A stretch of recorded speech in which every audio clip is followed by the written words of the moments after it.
தமிழக தலைமை டாஸ்மாக் மேலாண் இயக்குனர் வீட்டில் நேற்று நடைபெற்ற அமலாக்கத்துறை அதிகாரிகளது சோதனையின் முடிவில் சுமார் 39,000 கோடி ஊழல் என்பது உறுதி செய்யப்பட்டுவிட்டது. பல்வேறு ஆவணங்களும் வீட்டு வாசலில் வைத்திருந்த குப்பை தொட்டிகளில் கிழித்து எறியப்பட்ட வாட்ஸ்அப் உரையாடல்களையும் அமலாக்கத்துறை அதிகாரிகள் கைப்பற்றியிருக்கிறார்கள்.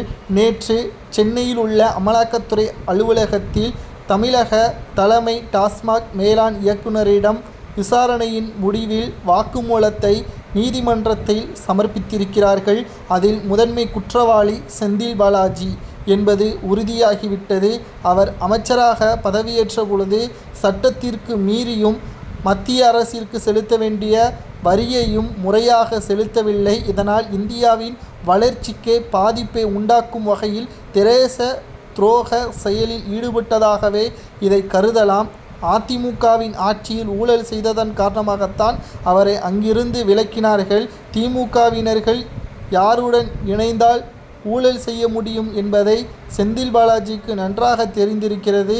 திமுகவில் இணைந்து 2 இலாகாவான கஜானாவாக இருக்கக்கூடிய மின்சாரம் மற்றும் மதுவிலக்கு ஆயத்தீர்வுத்துறையை கைப்பற்றினார். தற்பொழுது 3 ஆண்டுகள் முடிவில் ஒட்டுமொத்தமாக இந்தியாவை திரும்பி பார்க்கும் வகையில் மதுபான ஊழல், ஏற்கனவே பாட்டிலுக்கு 10 ரூபாய் என்று ஊழல் அடித்தார்கள். இதுவே பல ஆயிரம் கோடிக்கு போகும். ஆனால் கொள்முதல், தமிழக மதுபானங்கள் கொள்முதல் செய்யக்கூடிய நிறுவனம் யாருடையது? திமுகவின் எம்பி ஜெகத்ரட்சகன் நடத்தக்கூடிய நிறுவனம். இந்த நிறுவனத்தில் பல கோடிகள் டாஸ்மாகை வாங்கி கொண்டு மத்திய அரசிற்கு குறைவான வரியை செலுத்துகிறார்கள்.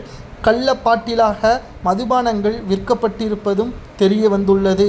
பல கோடிகள் ஊழல் செய்யப்பட்டு தமிழகத்தில் மக்களின் பொருளாதார வளர்ச்சிக்கு தடையாக ஸ்டாலின் ஆட்சி இருந்திருக்கிறது என்பதை உறுதியாக நம்மால் கூற முடியும்.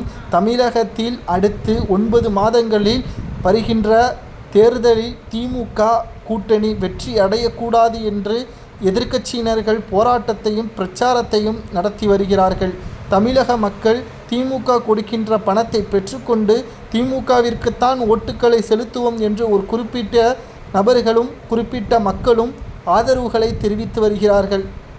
திமுகவிற்கு ஓட்டு போடுவதும் மக்கள் பாலும் குழியில் தள்ளுவதும் ஒன்றுதான் என்று விஜய் அவர்களை மேடையில் பேசுவதையும் நம்மால் பார்க்க முடிகிறது. தமிழகத்தில் இதுவரை அல்லாத 4 முனை போட்டி 2026 நடைபெறுகிறது. ஓட்டுக்களை செலுத்தாத இளைஞர் தலைமுறையினர்களும் இந்த முறை ஓட்டுக்களை செலுத்துகிறார்கள்.